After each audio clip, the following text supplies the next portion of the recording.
Hello students, मैं हरिम प्रताप सिंह आप सभी लोगों का अपने इस एजुकेशनल चैनल पर स्वागत करता हूं। स्टूडेंट्स, आज हम लोग इस वीडियो में इंग्लिश ग्रामर के अंतर्गत पढ़ेंगे सिंथेसिस को, और सिंथेसिस के अंतर्गत हम लोग स्पेशली पढ़ेंगे combination of simple sentences into one complex sentence. इसमें हम लोग पढ़ेंगे कि दो या दो से अधिक सिंपल सेंटेंसेस को मिलाकर किस प्रकार एक कम्प्लेक्स सेंटेंस बनाया जाता है, और वह भी एडवर्ब क्लास का यूज़ करके। स्टूडेंट्स, इसके प्रीवियस वीडियो में मैंने नाउन क्लास का प्रयोग करके किस प्रकार सिंपल को कॉम्प्लेक्स में कंबाइन करना है, और एडजेक्टिव क्लास का प्रयोग करके किस प्रकार सिंपल को कॉम्प्लेक्स में कंबाइन करना है, यह ऑलरेडी मैं बता चुका हूं। और आज वाली वीडियो में हम लोग केवल यही सीखेंगे कि किस प्रकार एडवर्ब क्लास का यूज करके हम जो है दो या दो से अधिक सिंपल सेंटेंसेस को मिलाकर एक कॉम्प्लेक्स सेंटेंस बनाएंगे। तो आइए स्टूडेंट्स, हम लोग बिना समय गवाए शुरू करते हैं।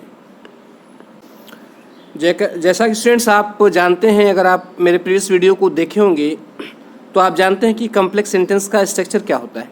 कॉम्प्लेक्स सेंटेंस में एक प्रिंसिपल क्लास होता है और एक या एक से अधिक सबऑर्डिनेट क्लास होता है, और इस सबऑर्डिनेट क्लास तीन प्रकार का होता है: नाउन क्लास, एडजेक्टिव क्लास और एडवर्ब क्लास। जिसमें नाउन क्लास और एडजेक्टिव क्लास ऑलरेडी हम लोग पढ़ चुके हैं, और यदि आपने नहीं पढ़ा है तो आप जाके पढ़ सकते हैं। तो आज हमें जो पढ़ना है वह पढ़ना है एडवर्ब क्लास। तो आप जानते हैं कि जो कॉम्प्लेक्स सेंटेंस होता है उसमें एक प्रिंसिपल क्लास होता है जो एक या एक से अधिक सबऑर्डिनेटिंग क्लास से जुड़ा होता है, और वे सबऑर्डिनेटिंग क्लास होते हैं नाउन क्लास, एडजेक्टिव क्लास और एडवर्ब क्लास। और ये तीनों नाउन क्लास, एडजेक्टिव क्लास या एडवर्ब क्लास जो है किसी न किसी कंजक्शन से जुड़े होते हैं। तो एडवर्ब क्लास में कौन कौन से कंजक्शन यूज होंगे, आइए हम उसको समझते हैं। देखिए, एडवर्ब क्लास के अंतर्गत हमें time, place, reason, condition, comparison, contrast, result, ये पर्पस, मैनर, इन सभी का भाव मिलता है। इसीलिए भाव के अनुसार हम कंजक्शन का प्रयोग करते हैं सिंथेसिस करने के लिए।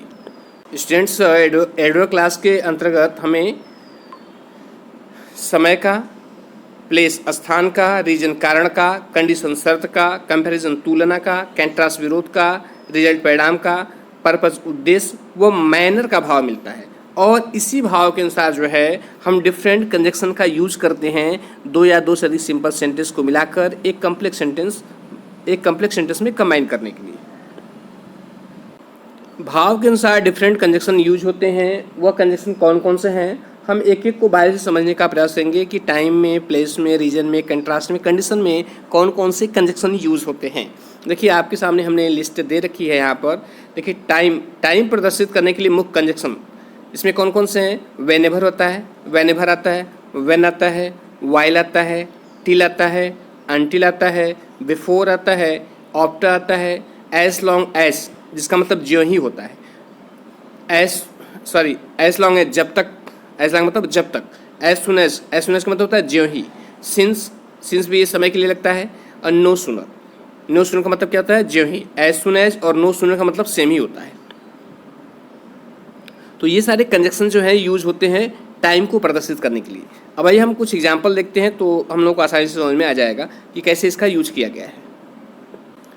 देखिए, यहाँ पर स्क्रीन पर आपके सामने एक एग्जाम्पल दिया गया है। इसमें क्या है, करा कि द थीव सा द पुलिस। चोरों ने पुलिस को देखा, दे रैन अवे एट वंस, वे तुरंत भाग गए। चोरों ने पुलिस को देखा, वे तुरंत भाग गए। अब इसको हमें कंबाइन करना है, चूंकि ये दोनों सिंपल सेंटेंसेस हैं। The thieves saw the police, ये भी सिंपल सेंटेंस है, और दे रैन अवे एट वंस भी सिंपल सेंटेंस है। तो हम क्या करेंगे कि इसमें एक को तो एक प्रिंसिपल क्लास बना देंगे और एक को सबऑर्डिनेट एडवर्ब क्लास में चेंज कर देंगे। तो हम इसको इस तरह कंबाइन कर सकते हैं, जब चोरों ने पुलिस को देखा वे भाग गए, इस तरह हम इसको कर सकते हैं। और जब के लिए क्या लगेगा, जब कह रहा है कि चोर भाग गए जब उन्होंने पुलिस को देखा, तो जब के लिए क्या, किसका प्रयोग हुआ, जब के लिए वैन का यूज होता है।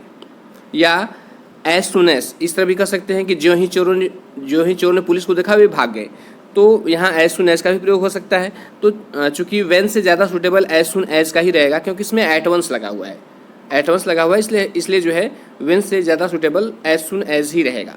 व्हेन से भी बन सकता है, ठीक है। तो हम इस तरह बनाएंगे कि as soon as thieves saw the police, ज्यों ही चोरों ने पुलिस को देखा, फिर कॉमा लगाएंगे, फिर दे रैन अवे एट वंस, वे तुरंत ही भाग गए। अब इसमें प्रिंसिपल क्लास कौन है? प्रिंसिपल क्लास देखिए ये है,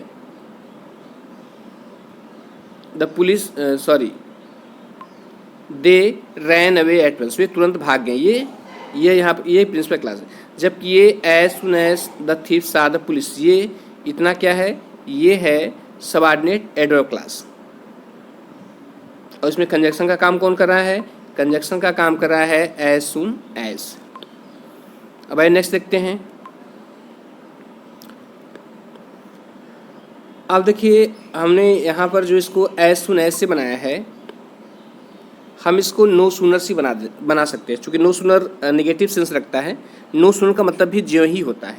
तो सबसे पहले हम क्या करेंगे कि नो सूनर का यूज़ करेंगे, उसके बाद इंट्रोगेटिव फॉर्म लगाते हैं, डिड का यूज़ करेंगे। क्यों? क्योंकि यहाँ पर जो था, जो सेंटेंस था वह देखिए यहाँ पर ये पास्ट इंडेफिनिट में है, इसलिए यहाँ पर हमने डिड लगाया है। अगर ये प्रेजेंट में रहता, अगर यह जो है प्रेजेंट में रहता तो यहाँ पर डू या डस का यूज़ होता, ठीक। तो नो सूनर के बाद तुरंत हम इंट्रोगेटिव फॉर्म लिखते हैं, हमेशा ये चीज़ याद रखिएगा। डिड लग गया, उसके बाद द थीव्स। अब देखिए जब डिड लग जाता है तो क्रिया का जो सेकेंड फॉर्म यूज है, यहाँ पर सा है, तो हम डिड लग जाता है तो वहाँ पर कौन सा फॉर्म यूज करते हैं? फर्स्ट फॉर्म यूज करते हैं। तो यहाँ पर इसलिए सी हो गया है, ये सी हो गया है।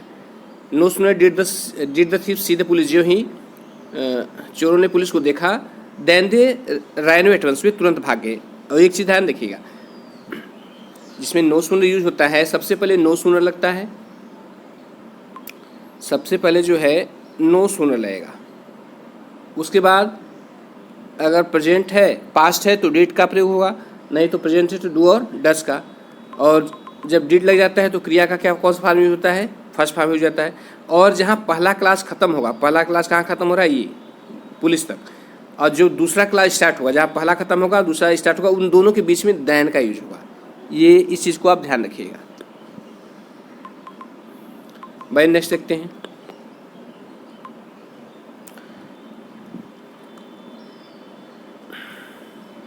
और हम चाहें तो इस तरह भी बना सकते हैं, नो सूनर का यूज़ करेंगे। जैसे यहाँ पर देखिए नो सूनर है, नो सूनर भी लगा देंगे। उसके डिड के स्थान हम चाहे तो हैड का यूज़ कर सकते हैं। बस हमको क्या करना पड़ेगा, यदि हमने हैड लगा दिया है तो यहाँ पर डिड लगा है तो क्रिया का फर्स्ट फॉर्म लगेगा, लेकिन हेड में हैड लगा दिया है तो क्रिया का थर्ड फॉर्म यूज होगा। बाकी सेम उसी तरह लगेगा, बाकी जो है सेम उसी तरह रहेगा। तो हम इस तीन तरह से इसको बना सकते हैं। अब नेक्स्ट एग्जाम्पल देखते हैं। क्या करा कि the train had left, train जा चुकी थी, they reach the station, way station पहुँचे। क्या करा है? ट्रेन जा चुकी थी, वे स्टेशन पहुँचे।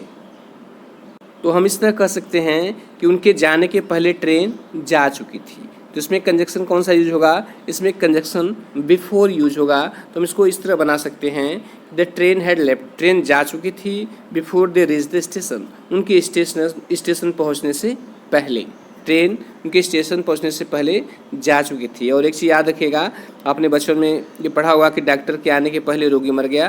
तो इसमें दो कार्य हो रहे होते हैं। तो पहला जो पहला होता है उसको हमेशा पास्ट परफेक्ट में बनाते हैं। यहाँ पर देखिए पास्ट परफेक्ट है ना, हैड क्रिया का थर्ड फॉर्म है। और बिफोर के बाद जो दूसरा पार्ट आता है उसे हम पास्ट इन्फिनिटिव बनाते हैं। इस बात को ध्यान रखिएगा। अब आइए नेक्स्ट देखते हैं। नेक्स्ट है कह कि आई रीच द स्टेशन, मैं स्टेशन पहुंचा, the train had already left, train पहले ही जा चुकी थी। कह रहा है मैं स्टेशन पहुंचा, ट्रेन पहले ही जा चुकी थी। तो हम इस तरह कर सकते हैं कि मेरे स्टेशन पहुंचने से पहले ही ट्रेन जा चुकी थी। तो पहले के लिए किसका प्रयोग होगा? पहले के लिए बिफोर का प्रयोग होगा। इस तरह देखिए, the train had already left, train पहले ही जा चुकी थी, before I reach the station, मेरे स्टेशन पहुंचने से पहले। तो इसमें प्रिंसिपल क्लास कौन है? प्रिंसिपल क्लास में ये है the train had already left. और सबऑर्डिनेट एडवर्ब क्लास कौन है? ये है before I reach the station, ये सबऑर्डिनेट एडवर्ब क्लास है। अब आइए नेक्स्ट देखते हैं। नेक्स्ट में क्या करा है कि he waited for his brother उसने अपने भाई का इंतज़ार किया। He waited till his arrival, उसने उसके आगमन तक इंतज़ार किया। क्या करा है? He waited for his brother, उसने अपने भाई का इंतज़ार किया। He waited till his arrival, उसने उसके आगमन तक इंतज़ार किया। तो हम इस तरह बना सकते हैं कि उसने अपने भाई का इंतज़ार उसके आने तक किया। देखिए हम इसको इस तरह चेंज बना सकते हैं कि ही वेटेड हिज ब्रदर, उसने भाई का इंतजार किया टिल ही अराइव्ड, उसके आने तक। अब देखिए यहाँ पर अब दो क्लास हो गए। पहला क्या है? ये है ही वेटेड हिज ब्रदर, ये प्रिंसिपल क्लास है। कौन सा है? ये प्रिंसिपल क्लास है। और टिल ही अराइव्ड ये कौन सा है? ये सबऑर्डिनेट क्लास है। और कंजक्शन कौन सा यूज क्या यूज किया गया है? इसमें कंजक्शन यूज किया गया है, टिल यूज किया गया है। अब नेक्स्ट देखते हैं। नेक्स्ट क्या है? कह रहा है कि द बेल रैंग, घंटी बजी, they all came up at once. तो चूँकि यहाँ पर दो बार ऑल हो गया है, एक ऑल को रिमूव कर दे रहे हैं। चूँकि यहाँ पर एक ऑल नहीं रहेगा, केवल एक ही ऑल रहेगा, डबल हो गया है। ठीक है, तो क्या कर रहा है इसमें? कह रहा है कि द बेल रैंग, घंटी बजी, they all came up at once, वे सभी जो है तुरंत ऊपर आ गए। तो हम इसे कर सकते हैं, या तो ऐसे बना सकते हैं कि जो ही घंटी बजी वे सभी ऊपर आ गए, या जब घंटी बजी तो वे सभी ऊपर आ गए। क्योंकि एट वंस है यहाँ पर यूज है, तो एज सुन एज ज़्यादा सूटेबल रहेगा। तो देखिए इस तरह रहेगा, as soon as the bell rang, ज्यों ही घंटी बजी, they all came up at once, वे सभी तुरंत ऊपर आ गए। तो इसमें प्रिंसिपल क्लास कौन है? प्रिंसिपल क्लास ये है। और सबऑर्डिनेट एडवर्ब क्लास कौन है? सबऑर्डिनेट एडवर्ब क्लास ये है, as soon as the bell rang. हम इसको इस तरह भी बना सकते हैं कि व्हेन द बेल रैंग, जब घंटी बजी, they all came up at once, वे सभी तुरंत ऊपर आ गए।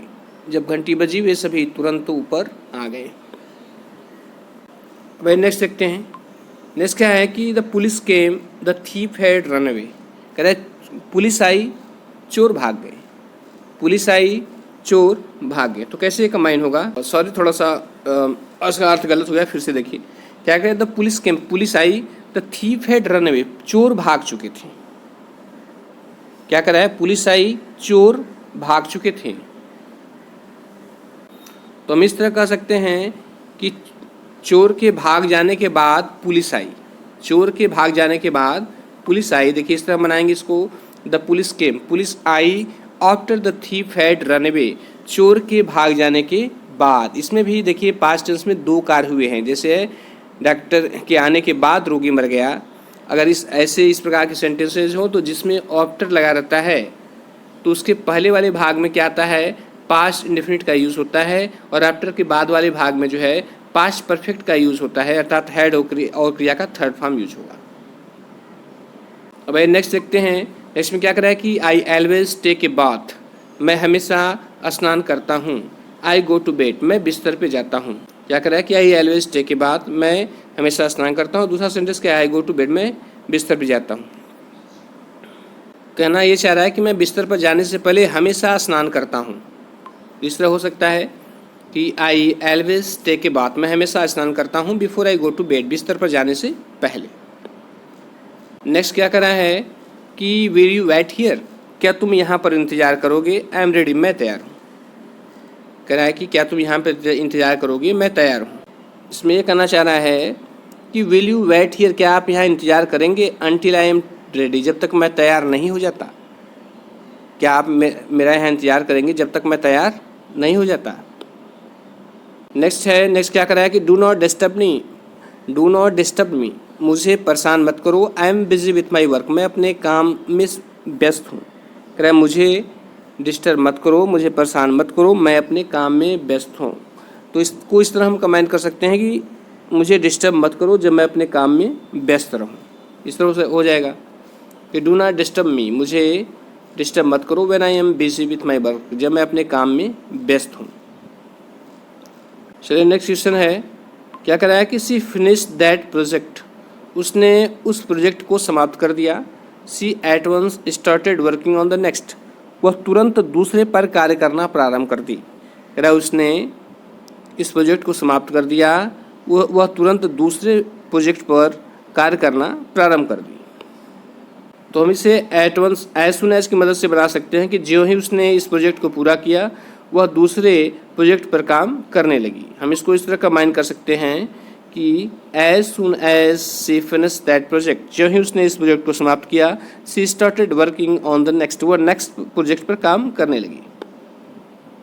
नेक्स्ट क्वेश्चन है कि I have finished my work, मैं अपना काम समाप्त कर चुका हूँ। I will accompany you to the park, मैं तुम्हारे साथ पार्क चलूँगा। क्या कर रहा है, मैं अपना काम समाप्त कर चुका हूँ, मैं तुम्हारे साथ पार्क चलूँगा। तो इसको इस तरह कंबाइन कर सकते हैं, आफ्टर से कंबाइन कर सकते हैं कि अपना काम समाप्त करने के बाद मैं पार्क चलूँगा। इस तरह कि after I have finished my work, अपना काम समाप्त कर चुकने के बाद I will accompany you to the park, मैं तुम्हारे साथ पार्क चलूँगा। देखिए नेक्स्ट क्वेश्चन क्या कर रहा है कि आई थिंक ऑफ हर, मैं इसके बारे में सोचता हूँ। माई आइज गेट मिस्टी, मेरी आँखें मिस्टी हो जाती हैं अर्थात आंसू से भर जाती हैं। मैं उसके बारे में सोचता हूँ, मेरी आँखें मिस्टी हो जाती हैं अर्थात आंसू से भर जाती है। तो हम इसको इस तरह कंबाइन कर सकते हैं कि जब मैं उसके बारे में सोचता हूँ तो मेरी आँखें मिस्टी हो जाती हैं। इस तरह हो जाएगा कि देखिए वेनिवर, जब भी, वेनिवर का क्या मतलब होता है, वेनिवर का मतलब होता है जब भी मैं आई थिंक ऑफ हर, मैं इसके बारे में सोचता हूँ, माई आइज गेट मिस्टी, मेरी आँखें मिस्टी हो जाती हैं, आंसू से भर जाती हैं। सेकंड देखिए, सेकंड में क्या कर रहा है कि आई विल नॉट गो, मैं नहीं जाऊँगा। I get my money back, मैं अपना पैसा वापस चाहता हूँ। मैं नहीं जाऊँगा, मैं अपना पैसा वापस चाहता हूँ। तो हम इसको इस तरह कंबाइन कर सकते हैं कि आई विल नॉट गो, मैं नहीं जाऊँगा, until I get my money back, जब तक मैं अपना पैसा वापस नहीं पा जाता। अनटिल किसके लिए लगता है, अनटिल लगता है जब तक नहीं के लिए। क्या कर रहा है कि आई विल नॉट गो, मैं नहीं जाऊँगा, until I get my money back, जब तक मैं अपना पैसा वापस नहीं पा जाता। या हमें इसे इस तरह भी कंबाइन कर सकते हैं कि आई विल नॉट गो, मैं नहीं जाऊँगा, until I will get my money back, जब तक मैं अपना पैसा वापस प्राप्त नहीं कर लूँगा। मैं नहीं जाऊँगा जब तक मैं अपना पैसा वापस प्राप्त नहीं कर लूँगा। अभी तो हमने ऊपर जितने भी एग्जांपल्स पढ़े हैं सब टाइम रिलेटेड थे। उसमें जितने भी कंजक्शन यूज हुए थे एडवर्ब क्लास बनाने के लिए, वे सारे जो है टाइम से रिलेटेड थे। अब हम पढ़ेंगे प्लेस से संबंधित, स्थान से प्रदर्शित करने वाले कितने भी कौन से कंजक्शंस हैं। जैसे यहाँ पर मैंने दो कंजक्शन स्पेशली दिए हैं, वेयर और वेरिवर। वेयर का मतलब जहाँ के संदर्भ मिलेगा, और वेरिवर का मतलब जहाँ कहीं भी। वेयर का मतलब जहाँ, और वेरिवर का मतलब जहाँ कहीं भी। जैसे पहला यहाँ पर एग्जाम्पल है कि Gandhi ji went to many places, Gandhi ji कई स्थानों पर जाते थे। ही वॉज वेलकम्ड एवरीवेयर, उनका हर जगह स्वागत किया जाता था। इसमें कह रहा है गांधी जी कई स्थानों पर जाते थे, उनका हर जगह स्वागत किया जाता था। तो अब इसमें क्या है, देखिए हम इसमें वेरिवर का यूज होगा। क्यों इस तरह कहेंगे कि गांधी जी का हर जगह स्वागत किया जाता था जहाँ कहीं भी वे जाते थे। तो जहाँ कहीं के लिए क्या लगेगा, जहाँ कहीं के लिए वेरिवर का प्रयोग होगा। देखिए ये ना, गांधी जी वॉज वेलकम्ड, गांधी जी का स्वागत किया जाता था। वेरिवर ही वेंट, जहाँ कहीं भी वे जाते थे।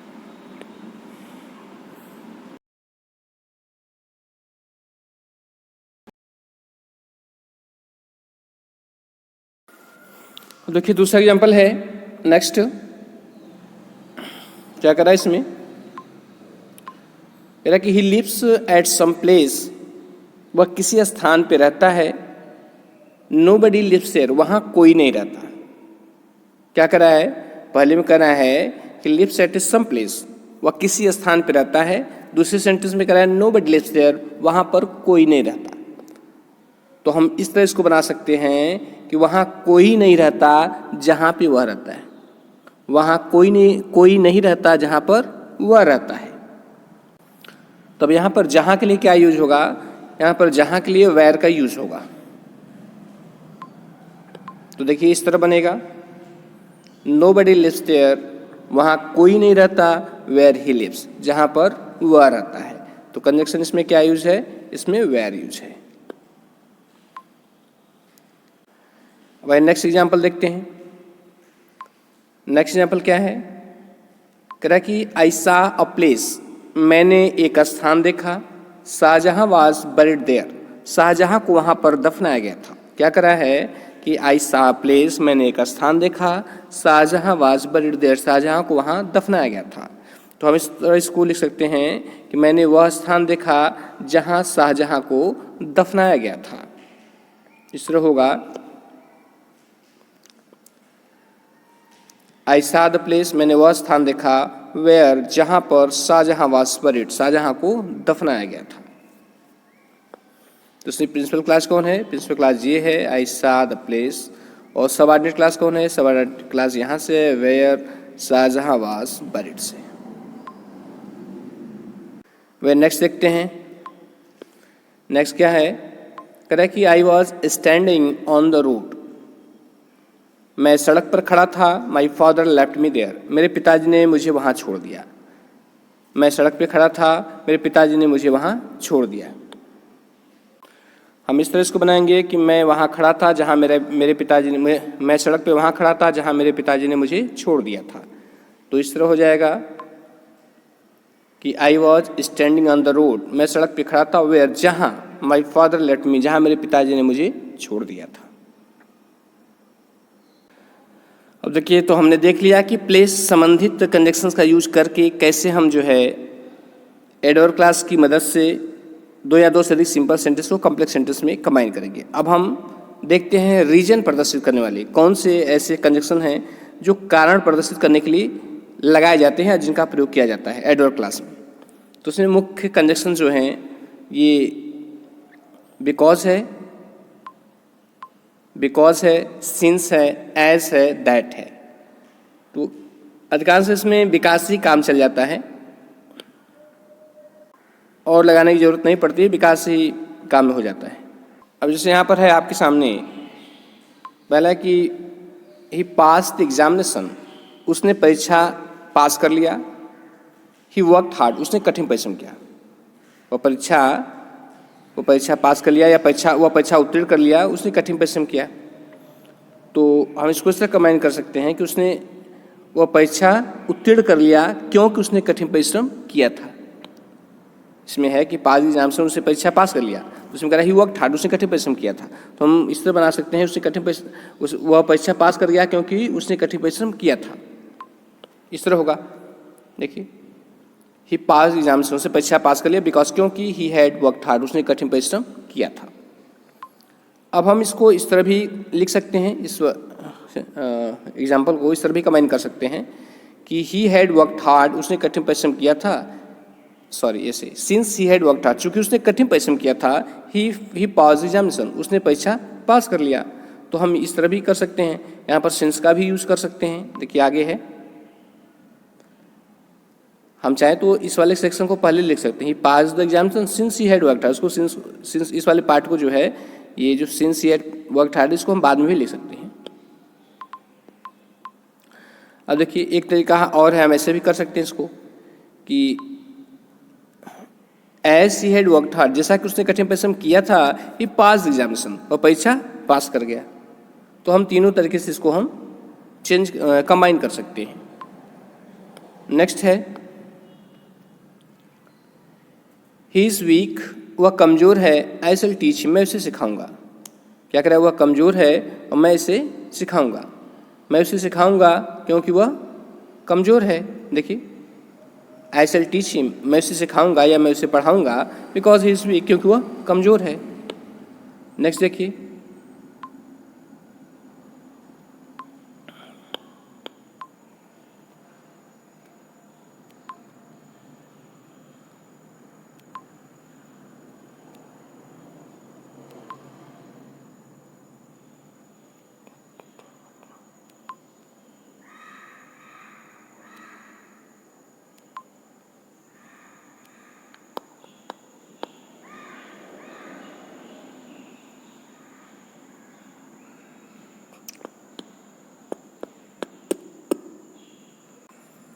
अब नेक्स्ट देखते हैं, कहता कि ही वेंट टू देहरादून, वह देहरादून चला गया। He wanted to consult a doctor, वह एक डॉक्टर से कंसल्ट करना चाहता था, वह एक डॉक्टर से सलाह लेना चाहता था। तो हम इस तरह इसको कंबाइन करेंगे कि वह देहरादून चला गया क्योंकि वह एक डॉक्टर से कंसल्ट करना चाहता था। इस तरह हो जाएगा, ही वेंट टू देहरादून, वह देहरादून चला गया बिकॉज, क्योंकि he wanted to consult a doctor, क्योंकि वह डॉक्टर से कंसल्ट करना चाहता था। वह नेक्स्ट देखते हैं। नेक्स्ट है ही हैज़ एपोलोजाइज्ड, उसने क्षमा कर दिया है, we will take no further action against him. हम लोग उसके खिलाफ कोई एक्शन नहीं लेंगे। तो इस तरह हो जाएगा, सिंस ही हैज़ एपोलोजाइज, जैसा कि उसने क्षमा कर दिया है, we will take no further action against him, हम उसके खिलाफ कोई फर्दर एक्शन नहीं लेंगे। हम बिकॉज से बना सकते थे, हम ऐसे बना सकते थे, हम उसके खिलाफ कोई फर्दर एक्शन नहीं लेंगे क्योंकि उसने क्षमा कर दिया है। नेक्स्ट है यस, अब यहाँ पर देखिए, कह रहे ही वॉज नॉट देयर, वह वहाँ नहीं था। आई left message with his mother, मैंने उसके माँ के पास एक मैसेज छोड़ दिया। वह वहाँ नहीं था, मैंने उसकी माँ के पास एक मैसेज छोड़ दिया। तो हम इसको ऐसे बना सकते हैं, एज, जैसा कि ही वॉज नॉट देयर, वह वहाँ नहीं था। आई left message with his mother, मैंने उसकी माँ के पास एक मैसेज छोड़ दिया। ऐसे बना सकते हैं, I left message with his mother because he was not there, क्योंकि वह वहाँ नहीं था। सिंस से भी बना सकते हैं, तो इनमें से किसी का यूज कर सकते हैं। जनरली ऐसे बिकॉज का ही यूज किया जाता है। कंडीशन प्रकट करने के लिए, शर्त प्रकट करने के लिए कौन कौन से कंजक्शंस यूज होते हैं? वाक्य में यदि शर्त प्रकट हो रही है, कंडीशन प्रकट हो रही है, तो कौन से कंजक्शन यूज होते हैं? जिसमें है if, unless, in case. If use होता है, अनलेस होता है और इन केस होता है। तीनों में से किसी का भी यूज आप कर सकते हैं, अधिकांशतः इफ़ से ही काम चल जाता है। यदि इफ़ का भी समझ में आ गया तो भी आप जो है आसानी से कंबाइन कर लेंगे। तो आइए देखते हैं, ये पहला क्या है? पहला है कि वर्क हार्ड, कठिन परिश्रम करो, यू विल गेट सक्सेस, तुम्हें सफलता मिल जाएगी। क्या करा है? कठिन परिश्रम करो, तुम्हें सफलता मिल जाएगी। तुम चाहे तो इफ से इसको बना सकते हैं कि ये तुम कठिन परिश्रम करते हो तो तुम्हें सफलता मिल जाएगी। तो कुछ तरह भी इस तरह हो जाएगा, इफ़ यू वर्क हार्ड, ये तुम कठिन परिश्रम करते हो, यू विल गेट सक्सेस, तो तुम्हें सफलता मिल जाएगी। लेकिन इसमें एक चीज़ और ध्यान रखना है आपको, इस बात को नोटिस करना है कि जिसमें इफ़ या अनलेस लगा होता है, मतलब जो वह भाग जो शर्त प्रकट करता है, जैसे वाला सेंटेंस है पूरा, इसमें कौन सा भाग शर्त प्रकट कर रहा है? इसमें जो है कौन सा भाग शर्त प्रकट कर रहा है? इसमें ये भाग, इफ़ यू वर्क हार्ड, ये तुम कठिन परिश्रम करते हो। तो आपको हमेशा ध्यान रखना है कि इसको प्रेजेंट इंडेफिनिट में ही बनाना है। ये तुम ऐसा काम करते हो, ये तुम तेज़ दौड़ते हो तो तुम रेस जीत जाओगे, ये तुम ज़्यादा खाना खाते हो, ये तुम ज़्यादा एंजॉय करते हो, ये तुम ज़्यादा बोलते हो। यदि ऐसे सेंटेंसेस हो तो उस वाले भाग को हमेशा प्रेजेंट इंडेफिनिट में ही बनाएंगे। आप इस बात को ध्यान रखिएगा। वे नेक्स्ट देखते हैं, क्या कह रहा है कि you will not get success, तुम्हें सफलता नहीं मिलेगी। सॉरी, ऊपर तो बताया ही नहीं, चलो ऊपर दिया है। हाँ, इसको देखिए हम इस तरह भी बना सकते हैं, जिससे अब ये वाला बनाए हैं, उसके बाद हम इसको ऐसे बना सकते हैं कि विल नॉट गेट सक्सेस, तुम्हें सफलता नहीं मिलेगी, अनलेस यू वर्क हार्ड, जब तक तुम कठिन परिश्रम नहीं करते, या तुम्हें सफलता नहीं मिलेगी यदि तुम कठिन परिश्रम नहीं करते। क्योंकि अनलेस का मतलब क्या होता है? अनलेस का मतलब यदि नहीं होता है। क्या होता है? यदि नहीं। तो हम दोनों तरीके से बना सकते हैं, चाहे तो ऐसे बना दे, चाहे तो इस तरह भी बना सकते हैं, दोनों तरीके से किसी में भी। वाई नेक्स्ट देखते हैं, क्या करा है कि इन केस, सॉरी, इसे एक तरीके से और भी बना सकते हैं। देखिए हमने क्या बताया, हमने अभी इसको समझा, फिर इसको समझा। एक तीसरा तरीका भी है, इन केस का भी यूज करके हम इसको बना सकते हैं। कैसे बनाएंगे? देखिए हम इस तरह भी लिख सकते हैं कि इन केस, इसको हिंदी में आप ऐसे समझ सकते हैं कि इस स्थिति में, ठीक है। इन केस का मतलब ऐसे समझ सकते हैं कि इस स्थिति में, कह रहा है इन केस, इस स्थिति में कि you do not work hard, तुम कठिन परिश्रम नहीं करते, you will not get success, तुम्हें सफलता नहीं मिलेगी। इस स्थिति में कि तुम कठिन परिश्रम नहीं करते, तुम्हें सफलता नहीं मिलेगी। तो हम तीनों से बना सकते हैं, इफ़ का यूज करके बना सकते हैं, अब देखिए इफ़ का यूज भी करके, अनलेस का भी यूज करके और इन केस का भी यूज करके हम इसको कंबाइन कर सकते हैं। अब नेक्स्ट देखिए, कह रहा है कि वर्क डे एंड नाइट, दिन रात काम करो, यू वांट टू पास, तुम सफल होना चाहते हो। क्या कर रहा है? वर्क डे एंड नाइट, दिन रात काम करो, तुम सफल होना चाहते हो। तो कहने का तात्पर्य ये कहना चाह रहा है कि यदि तुम सफल होना चाहते हो तो दिन रात कार्य करो। किसका प्रयोग होगा? इफ़ का प्रयोग होगा। यहाँ देखिए, इफ़ यू वांट टू पास, ये तुम पास होना चाहते हो तो वर्क डे एंड नाइट, तो दिन रात काम करो। देखो मैं एक बार अपनी बात फिर से दोहराऊँ, ये इफ़ वाला जो सेक्शन है, ठीक है, ये हमेशा प्रेजेंट इंडेफिनिट में रहेगा, आपको याद रखना है इस बात को। नेक्स्ट है इट मे रेन, बारिश हो सकती है, we shall stay at home, हम घर पे रहेंगे। क्या कर रहा है कि इट मे रेन, बारिश हो सकती है, we shall stay at home, हम घर पे रहेंगे। तो ये हम इसको इस तरह बना सकते हैं कि हम घर पे रहेंगे यदि बारिश होती है तो, या यदि बारिश होती है तो हम घर पे रहेंगे, किसी भी तरह इसको कर सकते हैं। देखिए ये है कि इफ़ इट रेन्स, यदि बारिश होती है तो we shall stay at home, तो हम घर पे रहेंगे। अब देखिए हमने बताया था ना, इसको प्रेजेंट डिफिनिट बनाएंगे। देखिए यहाँ पर प्रेजेंट डिफिनिट बना हुआ है, ठीक है। यहाँ पर रेन में यस यस जुड़ा हुआ है, क्योंकि सब्जेक्ट इट जो है यहाँ पर सिंगुलर दर्शा रहा है। नेक्स्ट देखिए क्या कह रहा है कि do not eat stele food, कह रहा है बासी खाना मत खाओ, यू विल फॉल सिक, तुम बीमार हो जाओगे। ये कह रहा है कि बासी खाना मत खाओ, तुम बीमार हो जाओगे। तो इस तरह होगा कि यदि तुम बासी खाना खाते हो तो बीमार हो जाओगे। देखिए इस तरह बनेगा, if you eat stele food, ये तुम बासी खाना खाते हो, यू विल फॉल सिक, तो तुम बीमार हो जाओगे। या इस तरह बना सकते हैं, यू विल फॉल सिक, तुम बीमार हो जाओगे, if you eat stele food, तुम बासी खाना खाते हो। इसमें भी देखिए ध्यान रखना है आपको कि यहाँ ये वाला जो सेक्शन है प्रेजेंट डिफिनिटिव बनेगा, चाहे इसमें हो और चाहे यहाँ पर हो, दोनों में जो है ये प्रेजेंट डिफिनिटिव में ही बनेगा। अब देखिए नेक्स्ट है कंपैरिजन बताने वाले मुख्य कंजक्शन, तुलना बताने वाले ऐसे कंजक्शन जिसमें सेंटेंस में जो है कंपैरिजन प्रकट होता है, तुलना प्रकट होती है। तो उसमें कौन कौन है, देखिए इसमें आता है कंजक्शन कौन कौन आता है, देन आता है, एज आता है, सो एज आता है, ठीक है। देन आता है, एज आता है और सो एज आता है। देखिए जो एज है वो अफर्मेटिव सेंटेंस में यूज होता है। इसका हिंदी में अर्थ उतना या जितना आता है। कितना एज जहाँ पर लगता है उतना या जितना, जैसे रोहन उतना ही बुद्धिमान है जितना श्याम, तो हाँ एज लगेगा। और सो एज जो है वो निगेटिव सेंस में लगता है, यह भी उतना जितना के लिए लगता है, लेकिन निगेटिव सेंटेंस में लगता है। जैसे मोहन उतना बुद्धिमान नहीं है जितना सोहन, मोहन उतना बुद्धिमान नहीं है जितना सोहन, तो यहाँ पर सो एज का प्रयोग होगा। तो एक एग्जाम्पल देखते हैं तो और क्लियर होगा।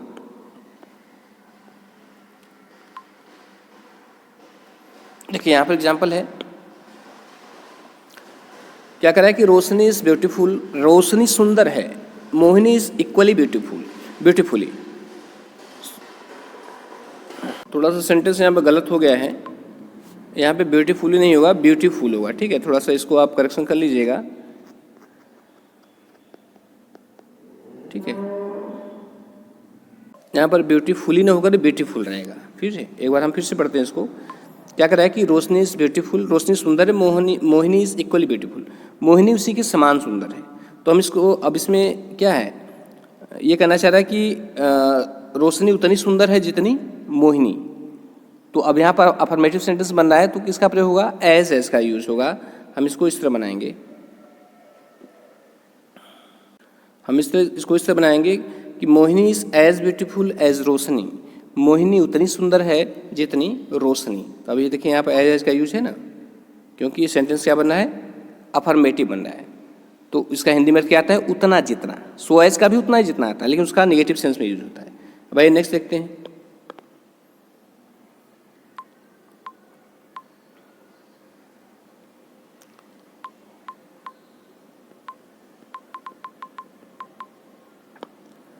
नेक्स्ट है, कह रहा है कि मोहिनी इज एज ब्यूटीफुल, ये तो बता दिया ना। अब नेक्स्ट देखते हैं।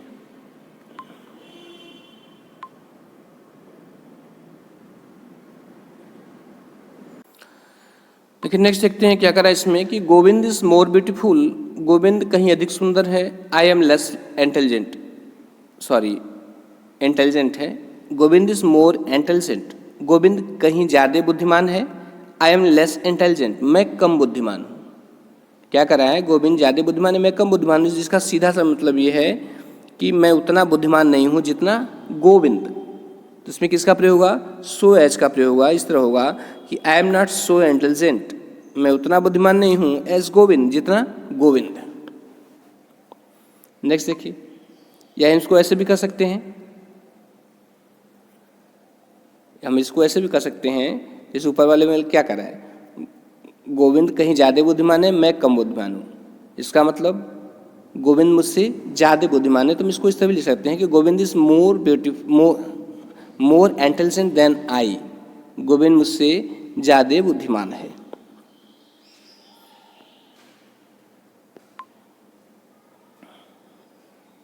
अब नेक्स्ट देखते हैं, नेक्स्ट में क्या कर रहा है कि the pen is good, pen अच्छी है, no pen is better than this, कोई दूसरी पेन इससे अच्छी नहीं है।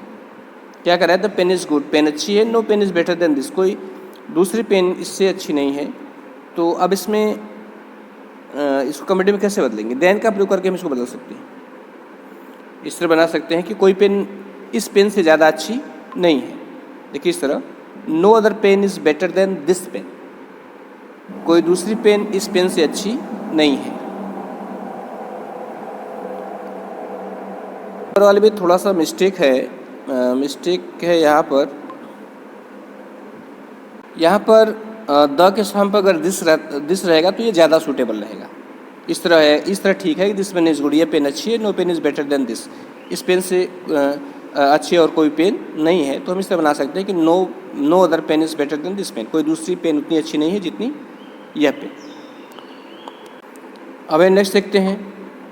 अब क्या कि कंट्रास्ट बताने वाले मुख्य कंजक्शन, विरोध बताने वाले मुख्य कंजक्शंस कौन कौन से हैं? देखिए इसमें कौन कौन आता है? इसमें दो आता है और आल दो आता है। दो, आल दो और इवन दो, इवन इफ, चार आते हैं। दो, आल दो, इवन दो और इवन इफ आता है। तो ऐसे सेंटेंस में इसका यूज़ देखते हैं कि कैसे किया गया है।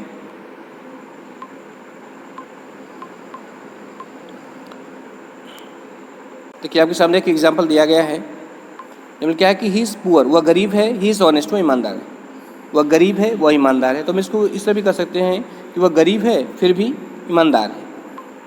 वह गरीब है फिर भी ईमानदार है, हम इसको इस तरह भी कर सकते हैं। देखिए, ऑल्दो इज़ पुअर, यद्यपि वह गरीब है। ही इज़ ऑनेस्ट, वह ईमानदार है।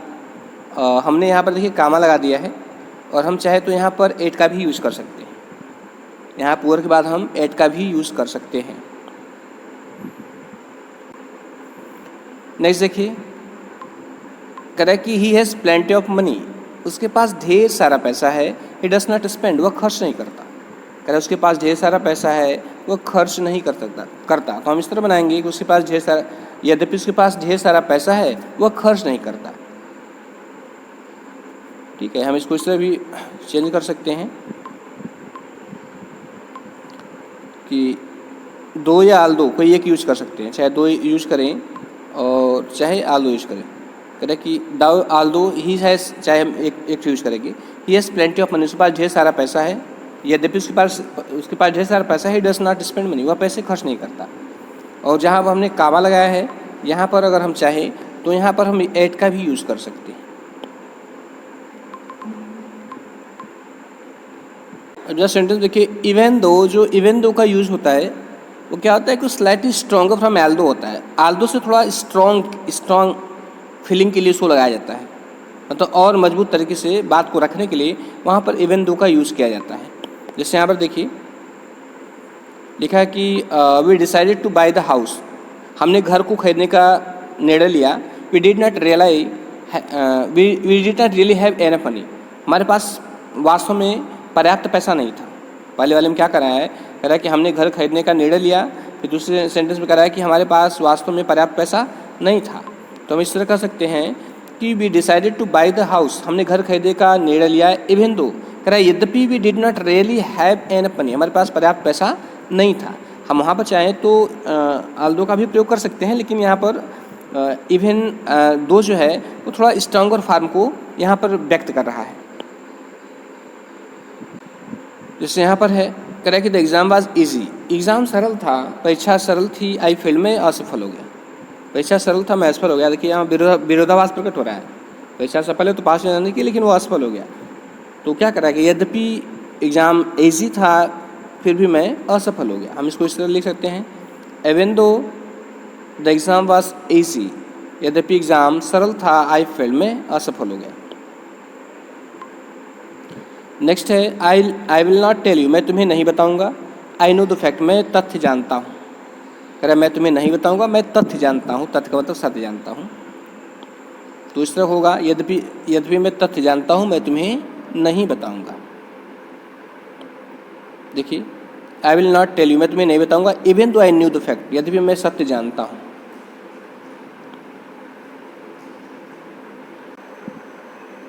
देखिए अब यहाँ पर इवन इफ़ का अर्थ देखिए, इवन इफ जैसे लगता है भले ही, भले ही ये हो जाए मैं काम करूँगा, भले ही बारिश हो मैं स्कूल जाऊँगा, भले ही मैं बीमार हो जाऊँ मैं पढ़ूँगा, ऐसे सेंटेंसेस हों तो एम्फेसाइज देने के लिए, जोर देने के लिए, एम्फेसाइज देने के लिए इवन इफ का प्रयोग होता है। यहाँ पर सेंटेंस है, कह रहा है कि सी में बी सर्वाइव, वह जीवित रह सकती है।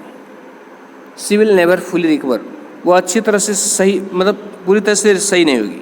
क्या कह रहा है, वह जीवित हो सकती है, जीवित रह सकती है, वह पूरी तरह से सही नहीं होगी। उसका कहने मतलब है कि भले ही वह जीवित रह जाए, जीवित बच जाए, लेकिन वह पूरी तरह से ठीक नहीं हो सकती। इस तरह देखिए, इवन भले ही सी सर्वाइव्स, वह जीवित रह जाती है या वह जीवित बच जाती है, सी विल नेवर फुली रिकवर, वह पूरी तरह से कभी रिकवर नहीं होगी, कभी ठीक नहीं होगी। अब नेक्स्ट देखते हैं, रिजल्ट प्रदर्शित करने वाले मुख्य कंजक्शंस कौन से हैं। इसमें आता है सो दैट, इसका हिंदी में अर्थ आएगा इतना की, क्या आएगा, इतना की। सच दैट आता है, इसमें सो दैट या सच दैट आता है। और इसमें क्या होता है कि इसमें एक कारण दिखाता है और दूसरा सेंटेंस क्या होता है, वो परिणाम दिखाता है। तो आइए एग्जाम्पल देखते हैं तो समझ में आएगा।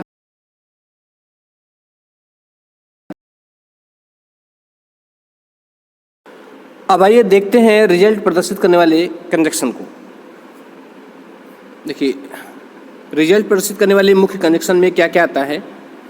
इसमें सो दैट आता है और सच दैट आता है। ध्यान दीजिएगा, सो दैट ये बीच में हमने डैशेस दिया है, इसका मतलब कि सो और दैट के बीच में कुछ वर्ड्स होंगे। और यहाँ पर देखिए सच और दैट लिखा है, तो इसका मतलब सच और दैट के बीच में भी कुछ शब्द होंगे। इसमें पहले क्लास में सो लगेगा, दूसरे क्लास में दैट लगेगा। और इस परिणाम बताने वाले कंजक्शन में इसमें एक कारण दिखाता है तथा दूसरा परिणाम। इसमें एक सेंटेंस जो है कारण दर्शाता है और दूसरा सेंटेंस परिणाम दर्शाता है। तो आइए देखते हैं।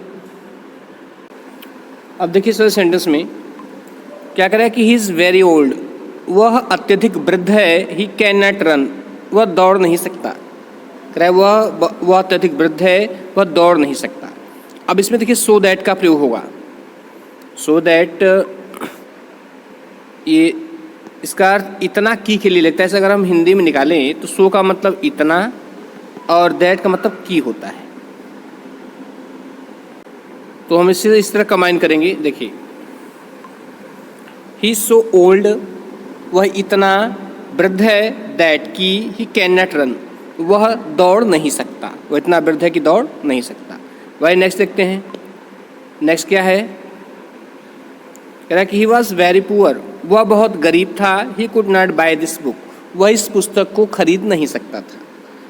वह बहुत गरीब था, वह इस पुस्तक को खरीद नहीं सकता था। तो हम इस तरह करेंगे कि ही वॉज सो पुअर, वह इतना गरीब था, दैट की he could not buy this book, कि वह इस पुस्तक को खरीद नहीं सकता था।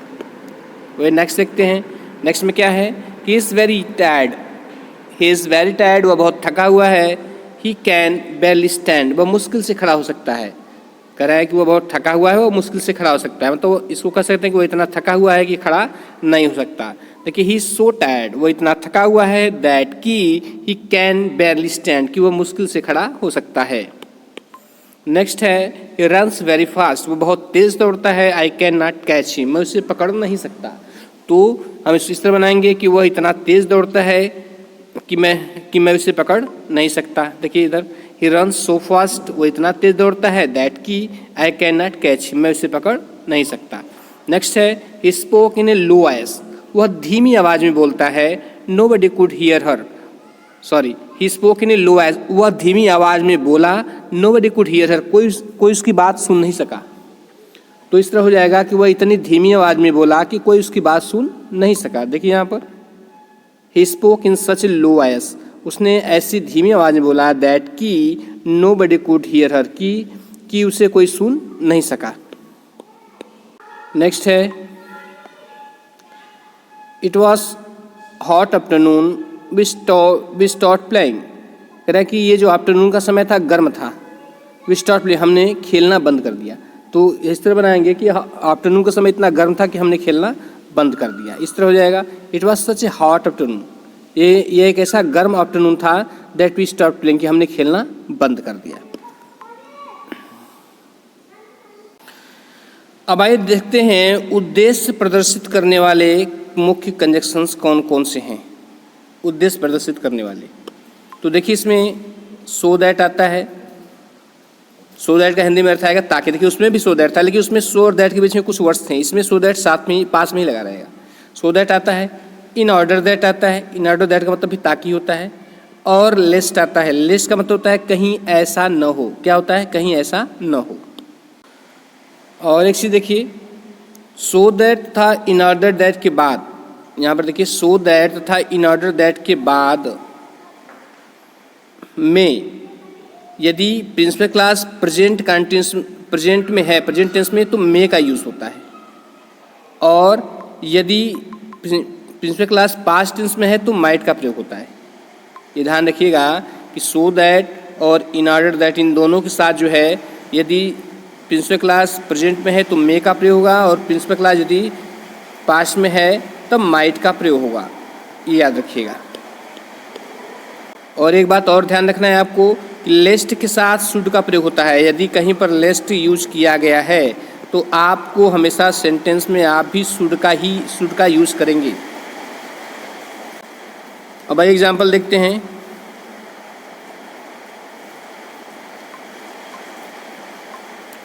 इसमें कह रहा है कि आई ड्रू माई स्वॉर्ड, मैंने अपनी तलवार खींची। I wanted to defend myself, मैं स्वयं की सुरक्षा करना चाहता था।